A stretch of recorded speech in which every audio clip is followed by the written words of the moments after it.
hoy vamos a enfocarnos en los temas preliminares sobre el derecho internacional humanitario.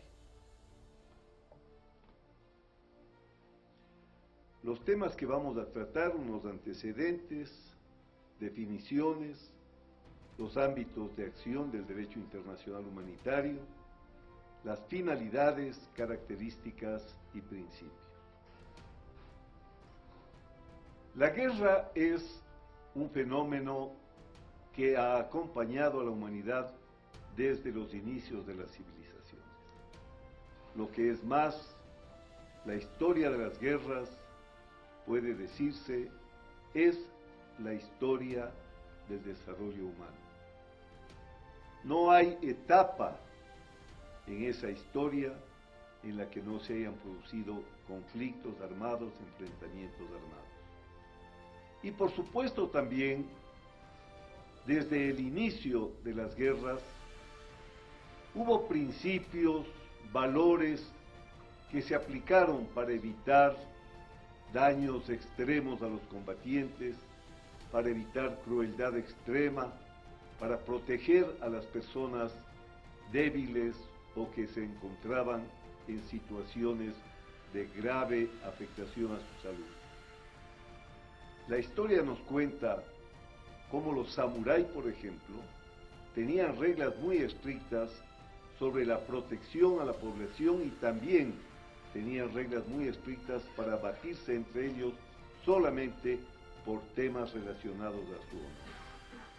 ¿Y qué decir de los caballeros medievales? En la figura del Quijote observamos ese ser idealista que va por los caminos de España, defendiendo a los débiles, protegiendo a los desvalidos. Y por supuesto, en una época de grandes confrontaciones pequeñas, que esa fue la etapa feudal, donde señores feudales de unos y otros condados, ducados o reinos combatían entre ellos, la Iglesia Católica estuvo empeñosa en evitar los daños que causaba un estado permanente de guerra y puso por lo menos reglas fundamentales como las de no combatir en los días santos, en los fines de semana, en los días domingos y por supuesto convertir a los conventos y a las iglesias en sitios seguros y de protección en casos en que entraban a las poblaciones fuerzas militares. Pero conforme avanzó el proceso del desarrollo técnico-científico en la guerra, también se incrementó la capacidad destructiva de las armas. La mortalidad fue cada vez mayor, aunque hay que decirlo, todavía hasta el siglo XIX e inicios del XX morían especialmente combatientes. La población civil no era víctima, como fue después, de grandes ataques a personas que no tenían capacidad de defenderse. En la batalla de Solferino, dentro de las guerras que se produjeron entre italianos y austriacos en el proceso de unificación de Italia, hubo una enorme mortandad. En las tropas austriacas que fueron derrotadas, más de 10.000 muertos y por supuesto un número superior de heridos. Y allá llegó Henry Dunant y observó lo que sucedía con los militares heridos, que no eran atendidos, que morían, que podían haber sido salvados, pero no había un sistema para atender a los heridos, al menos en las situaciones que él pudo observar. Y de ahí nace la idea de él de crear una organización para protección y atención a los heridos, que después se transformará en la Comisión Internacional de la Cruz Roja. Habíamos hablado en anterior ocasión sobre lo que es el derecho internacional humanitario y la diferencia entre el derecho internacional humanitario y el derecho de la guerra. ¿Cuál es esa diferencia? Como ustedes pueden observar en la pantalla, el jus in bello se refiere al derecho en la guerra. No importa quién es el agresor, quién es el agredido, se trata de proteger a las personas, proteger a los civiles que no participan en la guerra, a las personas heridas en el derecho del mar, a los náufragos, a los enfermos, en fin, proteger al ser humano para que la guerra, que es cruel por su propia naturaleza, no afecte de manera dramática e innecesaria a quienes no participan en la guerra o a quienes dejaron de participar en la guerra. En cambio, Iuda Bellum se refiere a las reglas internacionales que prohíben la guerra para solución de los conflictos, excepto en los casos en los que se puede demostrar el derecho a la legítima defensa. Tema que es, por supuesto, complejo. En las guerras ustedes observarán, en el Ecuador mismo lo han podido ver, el 81, el 95, tanto el Ecuador como el Perú decíamos y decían que el agresor era el país contrario. De manera que esa es una diferencia importante que se debe registrar, porque estamos hablando del derecho para las personas, para los seres humanos, que después se ampliará también a los bienes culturales y a los derechos de la naturaleza. Igual que el derecho interno, el derecho internacional tiene sus fuentes. Las fuentes más importantes en el derecho internacional son los tratados. Había explicado yo con anterioridad que el derecho internacional es un derecho convencional, que no hay un legislador, que los estados se ponen de acuerdo, y se llama convencional por eso, porque firma usted y se adhiere a una convención. Hablábamos, por ejemplo, de la Convención del Mar, y decíamos que solamente el momento que el Ecuador se adhirió a esa convención, esas normas pasaban a ser parte inclusive del derecho interno.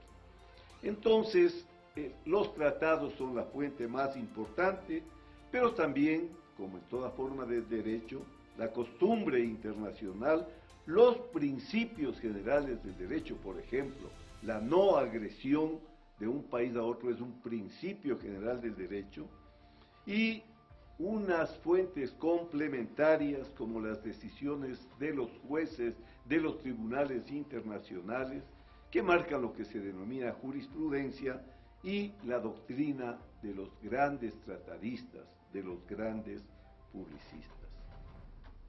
En el caso del derecho internacional humanitario, también existen las fuentes. Hay dos sistemas, habíamos hablado del sistema de Ginebra y del sistema de La Haya. Veamos cuáles son las fuentes del derecho internacional humanitario desde las dos vertientes. En el caso de Ginebra, evidentemente, los convenios, los 4 convenios que se refieren, el primero a heridos en la guerra terrestre, el segundo incluyendo heridos, enfermos y náufragos en la guerra naval, el tercero dedicado a los prisioneros de guerra y el cuarto a los civiles. El derecho es dinámico, el derecho acompaña el avance de la sociedad, y ustedes van a observar cómo después de cada guerra van incluyéndose nuevos elementos en el sistema global del derecho internacional humanitario. Además, en el sistema de Ginebra están, y como piezas importantísimas, los 2 protocolos adicionales, el uno para las guerras entre estados y el otro para las guerras al interior de los estados. El artículo 3 común, que hace parte de los 2 protocolos, precisamente nació después de la Guerra Civil Española. Los horrores que se produjeron en esa guerra civil hicieron notar a los juristas, a los políticos, que no solo en las guerras internacionales existía esta posibilidad de crueldad extrema, de daño extremo, y por eso se incluyó también este tema. Si bien el sistema de Ginebra se refiere a la protección, en cambio el sistema de La Haya se refiere a la regulación de los métodos y medios con los que se hace la guerra. Se parte de un hecho evidente, que el comandante militar no puede hacer uso sin límites de todos los medios y que debe someterse a ciertas regulaciones. Comenzó a desarrollarse esta forma de derecho desde hace muchísimo tiempo en la Declaración de San Petersburgo, que se refería al uso o a la prohibición del uso de cartuchos con carga explosiva interna que, como ustedes saben, causaba un grave daño a los heridos. Esto hasta los 400 miligramos, esa era la norma.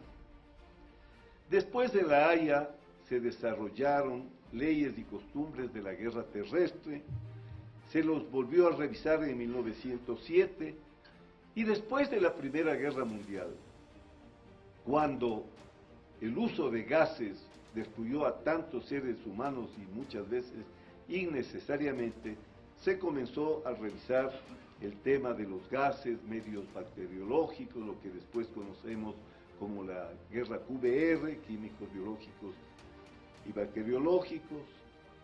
También en las guerras de Europa se destruyó innecesariamente muchos bienes de la cultura de la humanidad, entonces se incluyó la protección de estos bienes en las guerras, no destruir bienes de la cultura universal si es que eso no reporta ningún beneficio para la conducción de las operaciones militares. Después, las armas convencionales nocivas, hay convenciones para las armas de pequeño calibre, sobre todo en esta época de globalización del crimen organizado y la delincuencia, las minas antipersonal y todas las regulaciones para prohibir el uso de gases en la guerra entre países y también al interior de los países.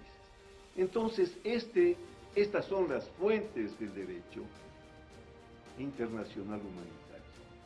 Hay que conocerlas para saber como militares, como comandantes, de qué manera se puede regular en la toma de las decisiones la protección de heridos, de enfermos, de bienes culturales, de civiles y también, como les digo ahora, de la naturaleza. No se olviden de los ataques con napalm en la guerra de Vietnam, que causaron enormes destrozos ambientales que hasta aún en los días nuestros perduran. Ahora ya podemos definir lo que es el derecho internacional humanitario. Habíamos dicho que el derecho internacional público en general se refiere a normas, principios, leyes de obligatorio cumplimiento por parte de los sujetos del derecho internacional público, que son los estados, las naciones, las organizaciones internacionales y los seres humanos. Es fácil deducir que, siendo el derecho internacional humanitario parte del derecho internacional público, aquí nos referimos a principios, normas, reglas, que se refieren a la protección de las personas no combatientes o que hayan abandonado el combate, además de las restricciones a los métodos y modos de hacer la guerra. En definitiva, esa es una definición abarcante de lo que es el derecho internacional humanitario. ¿Cuál es la finalidad del derecho internacional humanitario? Se deduce de lo que hemos dicho antes. Disminuir los sufrimientos, las pérdidas, los daños causados en conflictos armados. Proteger a las víctimas de los conflictos armados, personas y bienes de carácter civil y militares que no participan o han dejado de participar en estos conflictos. Y regular los métodos y medios para hacer la guerra. Los ámbitos de acción dan secuencia a lo que vengo explicando. están relacionadas las normas del derecho internacional comunitario a proteger a heridos, a prohibiciones sobre atacar a ambulancias, a médicos, a enfermeros. Es un tema muy importante, pero por supuesto, y se ha producido en las guerras el hecho de que se disfrace un ataque, por ejemplo, utilizando ambulancias o personal de sanidad que no era tal. En esos casos está violando esta parte el derecho internacional humanitario. Prohibido atacar a los enfermos y considerar a los hospitales como un bien protegido. Los hospitales no pueden ser atacados ni en confrontaciones internacionales, ni mucho menos en confrontaciones y conflictos internos. Ahora, también el derecho internacional humanitario se refiere a los servicios sanitarios. ¿Qué deberes tienen los médicos, los hospitales, las enfermeras?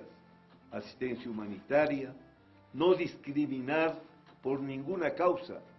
El médico militar en campaña tiene que atender por la gravedad del caso a enemigos y amigos. Así está prescrito en el derecho, dar prioridad a la asistencia médica y, por supuesto, un sentimiento fundamental en situaciones trágicas como las de la guerra, que es la solidaridad.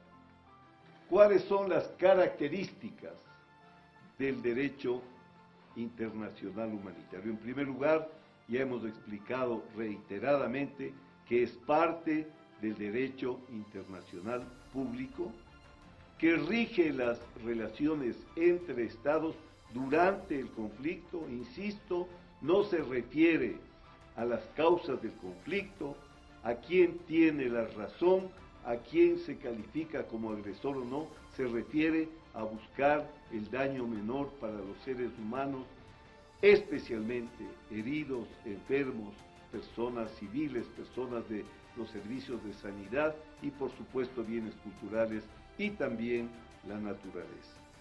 Impone obligaciones, como todo derecho, a las personas, en este caso especialmente a los militares y especialmente a los comandantes, a los que toman decisiones. En las apreciaciones, en el análisis de cursos de acción, hay que tomar en cuenta también este tipo de regulaciones. Si es que hay más de un curso de acción, obviamente se deberá optar por aquel que menores daños colaterales cause a la población civil. Por supuesto, no tiene como fin restar la eficiencia en la guerra. Ningún comandante se va a dejar atar de manos y perder una guerra por ninguna consideración. El derecho internacional humanitario lo que pretende es no impedir que se produzcan los hechos bélicos, sino evitar que se produzcan hechos bélicos innecesarios para el éxito de las operaciones causados por el uno o el otro bando.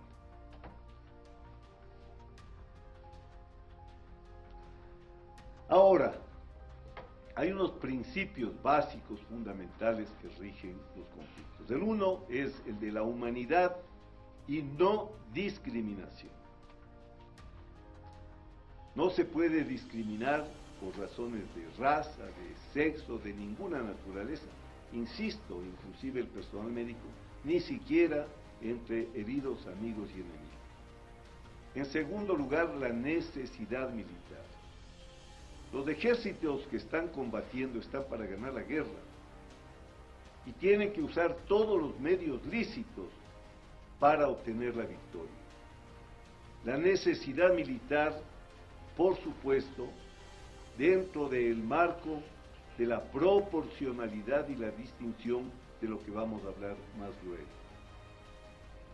La limitación,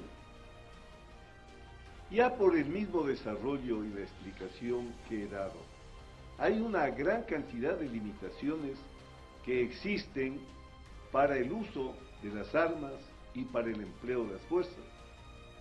Un ejemplo patético para los ecuatorianos es el de las minas antipersonales.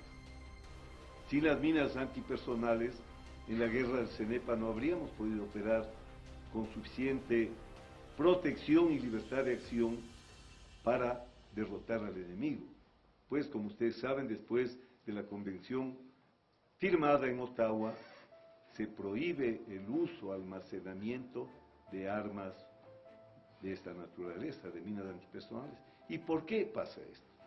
Porque especialmente en la guerra interna, en las guerras tribales en el África, se sembraba de minas en vías por donde después pasaban niños a sus escuelas, en fin, causando grave daño a la población civil. El tema de las minas antipersonales ha sido largamente debatido porque para los ejércitos más débiles era un medio barato para poder proteger, sobre todo en la guerra defensiva, sus posiciones. Después la distinción, distinguir entre militares y civiles, entre militares heridos que han dejado de combatir y militares que están realizando operaciones de combate. Diferenciar también entre instalaciones de interés militar e instalaciones de valor cultural o sanitario como los hospitales o simplemente instalaciones civiles que no les van a dar ninguna ventaja a la fuerza contendora, a la fuerza que tiene que aplicar también el principio de la necesidad militar. Y por último, la proporcionalidad. En el curso de acción que se adopte es importantísimo no usar más fuerza que la necesaria, evitar los daños colaterales a civiles, a instalaciones sanitarias, y por supuesto que haya una justa regulación entre el deber de ganar la guerra y el deber de respetar las normas del derecho internacional humanitario. ¿Cómo se aplica el derecho internacional humanitario? Y aquí estamos cumpliendo una de las tareas que tienen los estados, los deberes que tienen los estados, sobre cómo aplicar el derecho internacional humanitario. En primer lugar, adoptar el derecho internacional humanitario como parte del derecho interno de los estados y como normas propias de la legislación. Esto aquí ya está sucediendo en el Ecuador desde mucho antes, inclusive hay un reglamento que es de uso de todas las Fuerzas Armadas para la aplicación de estos principios. Difundirlos, que es lo que estamos haciendo. Contratar asesores jurídicos, porque si ustedes estudian solamente el reglamento que ya tienen en sus manos, van a ver que es una enorme cantidad de información, de regulaciones, de normas, de tipificaciones que se requiere de asesores jurídicos expertos. Por supuesto, los propios miembros del Ejército, la Marina, de la Fuerza Aérea, que pertenecen a esta área de la institución, deben ser expertos en el tema del derecho internacional humanitario. También es responsabilidad de los mandos prevenir que se produzcan estos hechos y sancionarlos si estos se han producido.